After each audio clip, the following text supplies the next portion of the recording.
Hey, everybody, welcome to the very first DF Effect podcast. My name is Nathan Burton, and I am our business development leader here at the DF Effect. And with me is Dave. Dave, why don't you go ahead and introduce yourself? Hey everyone, I'm Dave First. I don't have fancy titles. I guess I'm the guy that runs this thing. I'm the guy that had an idea and was like, let's start this thing up. But it's me and Nathan starting up. We're brand new into this world. So we thought we'd kick it off with a podcast and talk a little about what we're doing and insights with other leaders that are in our community and our network. So yeah. Yeah, absolutely.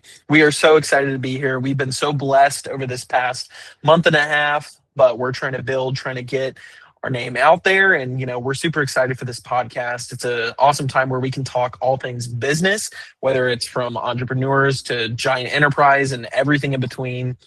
We just want it to be a good time where we can kick back, talk some business, and have fun while doing it. But, before we really get started, Dave, why don't you kind of tell everybody, like, what is the DF Effect about? What are we? What do we do? What's the whole purpose? Like, why are we even here? So the DF Effect is all about developing leaders, and not just developing leaders, but to help them optimize the business. And we do that a lot at the beginning of everything that we do when we're working with either one-on-one or with leadership teams, whatever it is. We're helping bring clarity to what they do, why they do what they do, why do they even get into what they're doing. And then go from there into really focusing in on what do we want to look at this year? What do we want to work on as a team, maybe as an owner, maybe as an entrepreneur, whatever it might be. What do we want to focus on? And then let's tie a third piece to that, which is not just a great idea with a little bit of why and heart behind it, but let's actually put some data behind it and make sure that we're measuring the right results. And so I'm really passionate about helping leaders develop, grow, and ultimately, I mean, we don't say this a lot publicly necessarily, but we want to see the hearts and lives of people change, because honestly, when you look at leaders as a whole, all people in business, but not just in business and community, if we have the chance to help one leader develop, that leader impacts their team and helps make their team better. And if their team gets better, they're helping their company get better. And if the company's getting better, they're helping their community. And if the community is getting better, it's really changing the world. And so really, we always say, in fact, we talked a lot about this last weekend. If we start with just one, it could change the world. And so it sounds so simple, but if we do this the right way, and we really focus on developing the right heart behind what we do, and bringing focus, not just a bunch of ideas out in the air, and then being able to measure those results, we can really change the world simply by following the DF Effect. Yeah. So, Dave, how do we typically like to do that? Like when we meet with a company, what's that structure look like? Like, how do we go about getting them from point A to point B where we can create that clarity? Like, what does that process look like?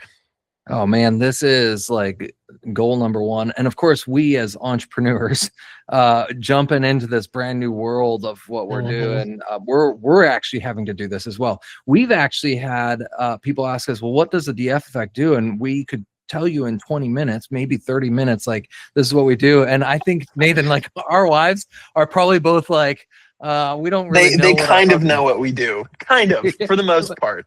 But it's not even we can't fault them for it. It's we, for the longest time, couldn't put into words exactly what we did.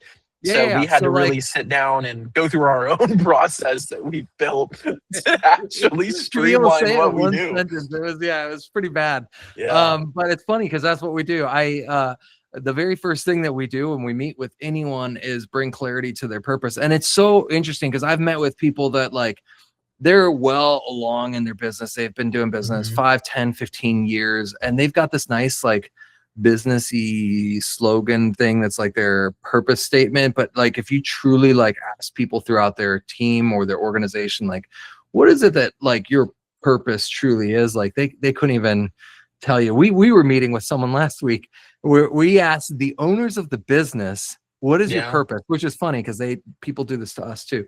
But what is your purpose? And they were like, hold on, let me pull up my website, or let me pull out my notebook. And I'm like, if it's that complicated, we out of the gates, we've lost like the heart and soul behind the business. Like we've almost Sure. gotten caught up in the minutia of like what's actually happening day to day, in the weeds, so to speak, that we're not even remembering it. And that is like the first place to start every time we meet, because if you don't have that at the core, then how are you determining what you do, which is the next piece of where we go with this all. It usually takes a little bit of time.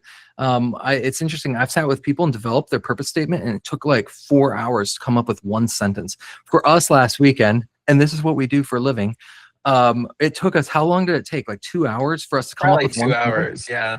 It was Yeah. crazy. And it But it's was, important. It's like yeah. it's the core of what your entire company is. So it's important. And you have to spend that long on it. And it's Oh, like I think totally. a lot of people get caught up in it sounds super HR to be like, what's your purpose? And then most people are like, dude, I just want to make money. You know, like they don't Yeah. they don't care. But it's the driving factor behind everything. So it Yeah. should take a while and it should be something that you put a lot of focus into. Yeah. Well, and when we do it too, we're not just talking about the company, but like we all know, like, and I always equate it to like a football team. We know that a football team has multiple players. Like, I mean, you don't want like the center. Like, I like the Dallas Cowboys. I know most people are probably gonna like fault me for that, but like I love the Dallas Cowboys. They are America's team, and next year's gonna be our year, and that's probably why people don't like me being a Cowboys fan. But anyways, next year's gonna be our year.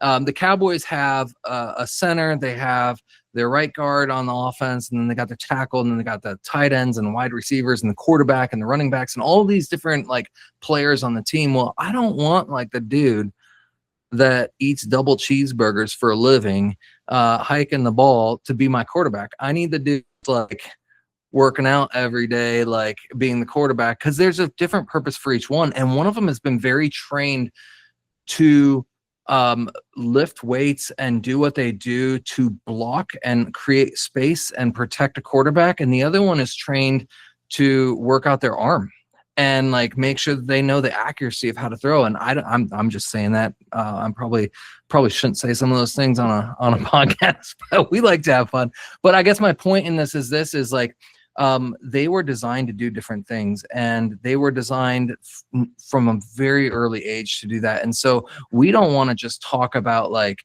the company purpose, but we want to know the players on this team. Like, what were they designed to do? Are they doing what they love to do? Are they doing what they were created to do? And do they even know what they were designed to do? Or have they just kind of like taken a job and they're working a job because that's what's in front of them?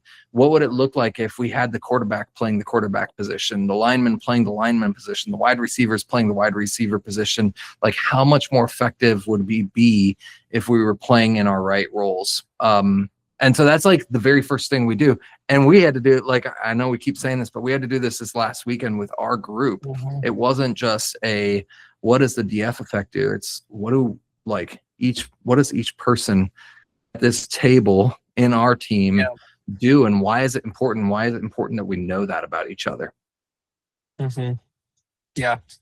So, like, how long does a process like that typically take to like go through one of those, workshops that's essentially like defining your purpose, defining, what is it, who should be in what position, getting Yeah. clarity on that, and then, like, how long does that take?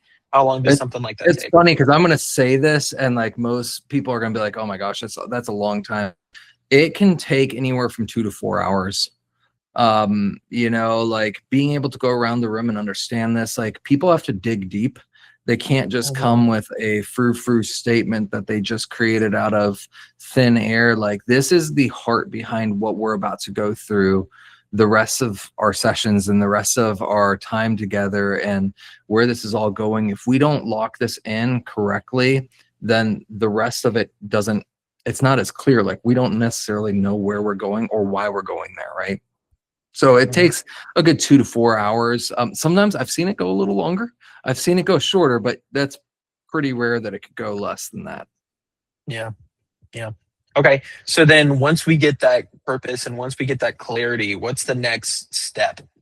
Yeah. So now we go into a whole nother process. And by the way, we do this, like, this is important to not just do once a year, or once once, and that's it. It really is truly like more of like a once a year, and you probably want to come back to it throughout your year because you got to revisit it. But the next thing is like, let's hone in on like why this is important and what do we need to do. Like if we looked at the end of this year, what does success look like?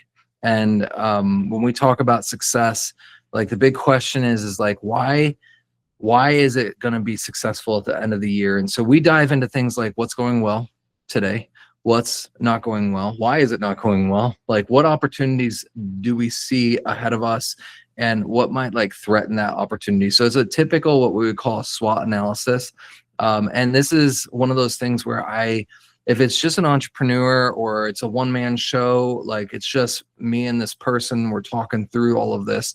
But if you've got a team, like this is really important for the team to come to the table. I often like to equate it to, and we'll talk about this in our next podcast, we're going to have someone join in, but ownership thinking is really important in what we do. I can't do this alone as the DF effect. It can't be just like a Dave thing. Like we've got to build a team, and a team of people that are equally passionate about what we're doing, and they're part of this. They're excited because they know what they do, what they're passionate about, but they know the purpose of the company. And so what I want to do is I want to go around the table and I want to hear from every single person in the room what's going well, what's not going well. And from your viewpoint, whether you're an accountant or you're in marketing and sales, maybe you're in some tech developer position, or, you know, maybe you're the electrician, if it's not that type of company and you're an electrician out in the field, like legitimately, what do you, from your viewpoint, see not going well, and what opportunities do you have? And so we've got to go through that whole process of kind of bringing that all out. That in and of itself can take another 2 to 4 hours. And then as we're going past this point, that's when we start fine tuning. We can't take on the world. Like I can't go and eat a whole elephant. I think that's the phrase, right, Nathan? Like you can't. Yeah, I don't know. I don't know. Like you can't. How do you eat an elephant? One bite at a time. Well, we can't. Yeah. We can't take it on with 20 initiatives, right? So we've got to really fine tune. Like if we were to look at the end of the year and this is what success looks like, we want to grow our revenue, we want to like increase profit, or maybe we are in a church world and we want to increase attendance, or we want to develop new programs that help people grow, or whatever it is. Like let's talk about like what it is that success looks like at the end of the year, and what are the 3 things. And initiatives aren't small projects, they're like year-long things that we want to do. Like what are those 3 things that we need to focus on to truly make an impact and get to a successful spot at the end of the year? And that is all session 2. So it's purpose, what's going well, what's not going well, and what are these 3 things that we really need to hone in on to make an impact for the end of the year? Sure. So we do a lot of different like packages, and we have a lot of different offerings at the DF Effect, but that's kind of, that process is the core behind it all. Yeah. And that, you know, we offer, we call it the first step. FURST, not first. Yeah. There's always a pun, right? There is always a pun. There's going to be a pun. But that's the first step. So that's like, traditionally it's a 2-day workshop, but that's really like the heart behind all of this. Like that's, you know, what Dave's heart is. That's, you know, I went through that before I even came on to the DF Effect. You know, like Dave happened to come in at my previous workplace and do that process, and it really worked. And I really I was changed a lot because of it, and that kind of helped lead us to where we are now. But that's a good segue. Dave, like how did your heart come to that? Like, why is this important to you? Why is it important to take smaller and mid-sized businesses through this process? Like, how did you get here, and why are we here? You know what I mean? Like, how is the DF Effect a thing? Yeah, this is interesting because I'll get a little bit personal in this answer. And I'll get personal typically in any of our sessions, because really, like, if we're working with leaders or we're working with businesses, the reality is it's not just a job. Like, you're in this for a reason, and there's a purpose behind what you do, and there's a purpose behind what I do. But there was several years ago, I went through a major life change. Well, first of all, I started my career in the corporate world, And I was leading teams, HR teams and systems teams and technology, and I was doing quite a bit of work in that. And I was in good sized positions, director roles, senior director roles, and doing all of this in my 20s. And there came a point where I was like, oh my gosh, like I want to go run my own business. I remember sitting with like some pretty well-established CEOs of large chain restaurants and banks and insurance companies, and they were talking about like how did they get to where they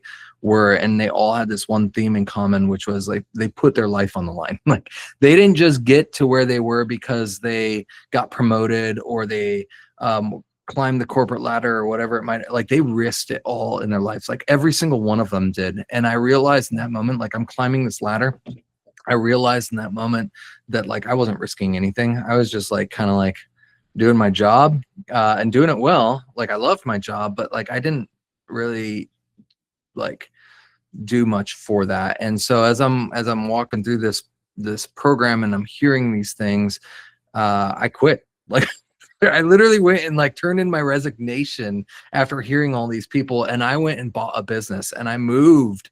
I was like, I got to put my life on the line. I got to go try this. Like, I got to like figure out all what this looks like. And I want to take the adventure. I mean, entrepreneurship is an adventure. It's not the same every day. And so I quit. I went, bought a business, literally within a couple months. I moved, had my business. It was an electrician business. Within a year, we tripled our revenue. We were doing really well. I decided I'd open up a juicery, so a raw organic juice bar. I really got addicted to the business side of it. Like I'm like, ooh, this is really fun to start things up. I bought several commercial buildings. I'm renovating these buildings. I'm having all of this fun, and then all of a sudden, in my life, just flipped upside down, and I went through a lot of family change in my life. And as I went through this family change, I lost it all, like in the process. And I remember getting to the other side of losing everything and thinking to myself, there's got to be a different way. And I just don't know what that way is. And so for the last like 7 or 8 years, I've spent a lot of my career learning new ways to do it in a healthy way. Like how do I create ways to be a leader in a healthy way with the right boundaries, not just for myself, for my team? How do I stick up for the right things? How do I create the right priority? How do I help empower people to do what they do? How do I remove their roadblocks? How do I help leaders that are truly like burned out? Like, how do I help them get back to that spot where they're enjoying what they do? And that can happen at the owner level. That can happen inside of a team. Like you may be a director, you may be a VP, you may be the owner, whatever it is. But I became really passionate because I know what it was like to get to a spot where I burned out. And I know what it was like to get to a spot where I lost everything. And I remember thinking to myself, I don't know how to do all of this, but at some point, I will turn myself around and I will be helping others so they don't ever have to experience what I experienced. And so the DF effect is not just a coaching business or a leadership development program. Like this is truly like my passion is to see people experience their job different, experience life different, experience how they approach conversations differently. Because I know what it's like to be burned out and just not knowing what the next step is. And so that's what I want to do. I want to build an organization that can help people progress forward and not get stuck in burnout. Yeah. Now, Dave, I know your story of essentially like your lowest point of losing everything, all of that family change, and then all the way to where we are now. And I know that wasn't like an overnight journey. There was a lot of stuff that happened in between. Yeah. So why don't you share a little bit of like, what was that first point? What was the first moment where you started to see some success out of what you were doing and out of your coaching, and how, impactful that was to others? And then how did that end up snowballing and building into what the DF effect is now? Yeah. So it's really interesting. Life in and of itself, you can plan all kinds of things. You can build strategy for all kinds of things. You can have the roadmap completely laid out, and then all of a sudden there's all these curveballs or things that happen in life, and it just changes. And so I think for me, there was this realization that you kind of have to go with the flow of life and the curveballs and what's actually Yeah. like happening. And there was that realization when I was at that lowest point. Thankfully, I don't know how I did, but thankfully at that moment, um, I had some moments where I was like, okay, this is going to be okay. Like the monster under the bed is not as scary as I thought it would be. Like this is going to be okay. And so I just started putting out feelers. I had built for the last like 12 years prior to that point, I had built a network of people and community and relationships. I didn't know what they were all going to be. I mean, I've always said, like, you never know, like treat people well because you never know who's going to be your next boss. I've had people that were my boss that I became their boss. I've had people that were that I was their boss and they became my boss. I mean, you just never know, like that happens. And so I've always had that mentality. But it was in that day at like my lowest points that I started just reaching out to friends, and I was like, hey, I just got to travel. I got to get out. I still had my businesses. I still had things going on, but I needed to get out. And so I traveled down to Atlanta to meet a really good friend of mine who worked for Chick-fil-A corporate. And I was like, well, let's just get together, see if there's some side work I can do, like help you out. And I remember leaving super depressed because like they wouldn't work with necessarily contractors at the time. Like they had to work with companies. They had company policies around that. And so they wanted to work with like actual organizations that had contractors and help with that. And so it wasn't a bad thing, but I left Chick-fil-A and I'm heading out of town from Atlanta and I'm coming back to Ohio where I live right now. And I'm like 5 minutes down the road and I messaged one of my other friends and I was like, hey, I'm heading back home. You want to grab like breakfast really quick? And he was like, yeah, let's meet at Waffle House. Which, interestingly enough, Nathan, Waffle House is the place. Like, I met the CEO of Waffle House, and listening to his story, like a few years prior to that, that's what made me quit the corporate world and go start my own Waffle business. House was? So it's ironic. It's kind of, Wow. I'm sitting here talking about it. I'm like, You wow, just have all your Waffle big House. moments at Waffle House, I guess. Yeah, so I love my Waffle House. I love Waffle House. Some good It is old, good. oh man, some hash browns with cheese and sausage on top. Um, I'm getting kind of hungry now. Man's mouth water. Anyways, he met me at Waffle House and I'm telling him the story and he's like, Dave, like, why don't you like, and he worked for Hooters at the time. And he was like, why don't you come like help me with some stuff? So it was odd because like, I didn't even go down to meet with him. I didn't meet with him to try to get work out of him. I literally just met with him because he was a good friend of mine and I just wanted to like leave town. And so I bring that story up because that was the very first moment where I realized that the path that was ahead of me, some of it was in my control. I had to work, I had to take steps, I had to do what I needed to do. But that was the first moment in all of the mess that was happening that I realized it wasn't Dave making things happen.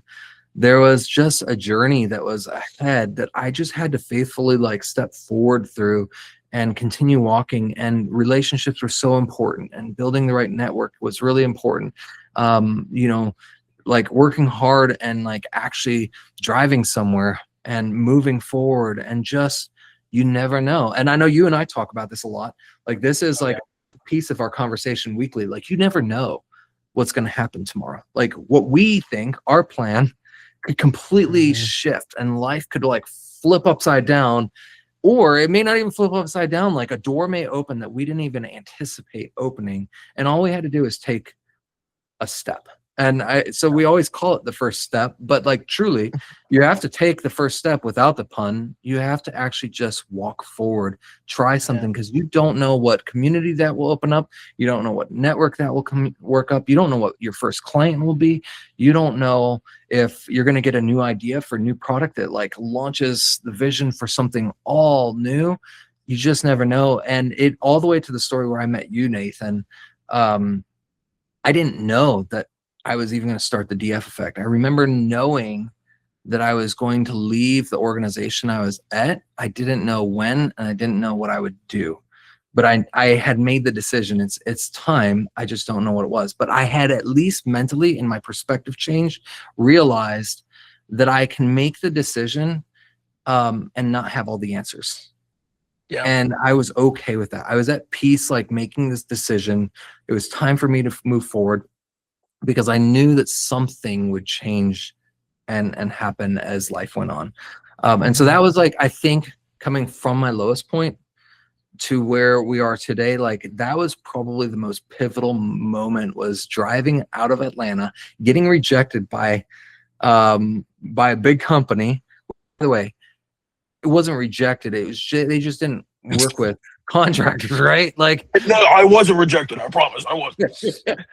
Oh, I promise I wasn't rejected. It's like when you ask a girl on a date and you're like, no, no, it's okay, it's okay, it's okay. Yeah. It was mutual. It was mutual. Yeah. It's not you, it's me. So, but anyways, that was that moment where like I left there, but like on the way out, I wasn't even planning it. And this happens. And so like how life happens. And you know, looking even at today, like where the DF effect is going, like, man, we're just like even continuing forward. We're on this journey. And the odd thing is for the first time in my life, I am so at peace with the unknown. I had a friend to our office yesterday, and I was just talking about this, like the peace I have knowing that I don't know, and I'm okay. And we talk about this, like the point where you can learn is that moment where you can say the words, I don't know. If you can say the words, I don't know, now you can learn something new. But everything before saying the words, I don't know, you know. And so there's nothing to learn. And so I'm like at this odd piece right now, which is cool as an entrepreneur, as a business leader, coming from, I mean, I came from an executive position. My last role was senior vice president. I've made it to the top, right? Whatever that means. Before that, I was owning a business, and you get all these like fancy titles and salaries and all of this stuff. And you get really, really good experience to be able to like almost say, I'm done there and I'm going to step up into this unknown world of what's ahead and be at peace, but also know that I need people around me to do it. Like I couldn't do this without you, Nathan. And the first thing we did was we surrounded ourselves with a team. I've established my mentor. I've got someone that that will mentor me and coach me. Oddly enough, like we all need it. And so the very thing we do, we also need. Yeah. For sure. For sure. So we talked about present, kind of with like what we're doing, what is the DF effect. We talked about past of how you got here, but I want to hear like, what are you most excited for in this next year? Like what's coming down the pike for us that you're like, I know we're building there, I know we're getting there, that you're just like super pumped about? Oh man, so first of all, most people ask this question. And by the way, for those that are listening, like we didn't plan this. I actually have a notebook right here of lists of questions that Nathan and I planned to talk about. And he's asking me questions that we didn't talk about, which is great. But most people are like, what keeps you up at night? And I'm like, well, money. Who doesn't like keep that up at night? Like, being able to pay a question that keeps everyone up at night. Like, but no one ever asks like what is like exciting. Like no one ever, I don't think anyone's ever asked me that question. I am most excited for the people that we get to meet. Genuinely, like whenever I get stressed, whenever I'm like, ooh, this is what keeps me up at night, or how are we going to do this, or what does this look like, or we need a solution for this, or whatever. I, at the core inside my heart, I always remind myself of the people, the lives we get to change, which is fun because that correlates right back to our purpose, the whole reason we exist. But if I look at it, that's really what excites me. If the only thing that comes from the DF effect is people's lives changed, and therefore they get to change their teams and their companies and their communities, man, it was all worth it. Like that excites me. Like I know you and I in the last like 5 weeks as we've been building this, like we've met people and we've talked with people, and there's like, I mean, you and I have seen conversations that we walked away and we're like, not only that, but I would go as far to say is we've helped people. We've already been able to make a difference in, a couple corporations and a couple people's lives, which is just like, it's amazing. It's awesome to see. And it's just, it's awesome. I love it. It's actually mind blowing. And to think Yeah. that there would be anything more exciting than that is Hmm. like, okay, now we like completely lost perspective. Like if there's something more exciting than like actually legitimately watching people's lives change, like we've kind of missed the mark in what we do. And so, Yeah. yeah, that's what I'm most excited for. And I think it's almost like Christmas. Like when you wake up Christmas morning and you see all these gifts in front, you don't know what all is inside these boxes and what's wrapped up nice and neat and what's happening. Hmm. You just know it's Christmas morning and there's gifts in front of you and there's good things ahead. And like in the next hour, I get to see what has been planned out and like what these are. And you know, I don't do, please don't show this to your kids. It's probably too late.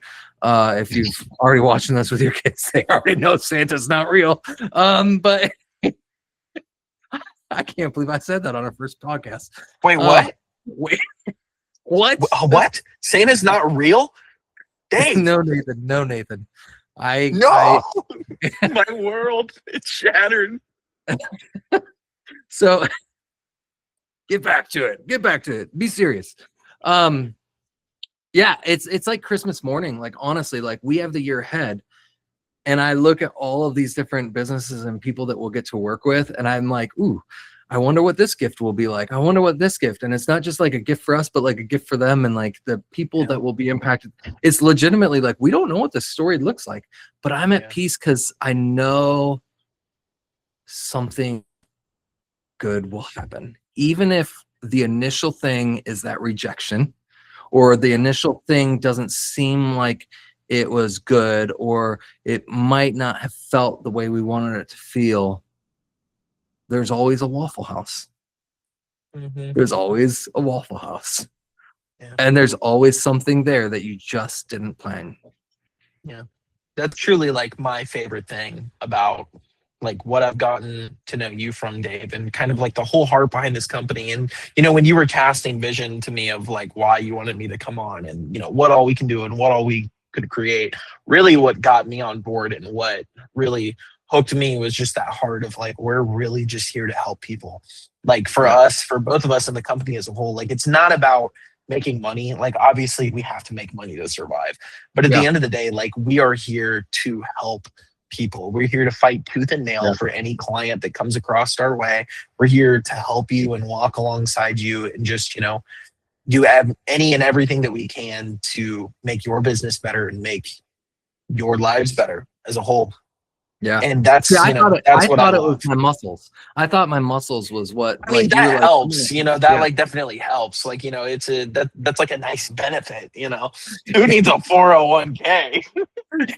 We got Dave's muscles. Which, by the way, you can't see I'm shoulder up here, but I don't have muscles. Me and Nathan have sour gummy bears in our office. Like That's true. don't have We've eaten probably 2 like 4-pound bags of sour gummy bears in the past month and a half, which is probably bad to admit. But we call those stomach muscles, and that's what we exercise. We exercise like but you got to have that. Absolutely. Like, you got to have the gummy bears. I just, you know, I can't say that I'm a hefty boy. There's just more to love. There's just more to love. That's what I tell my wife. I'm like, I'm not fat. There's just more to love. you know. Hey, it is what it is. Yeah. But no, we have fun and we're so excited for the future. We're so excited to help. We're excited for any people that come across our way.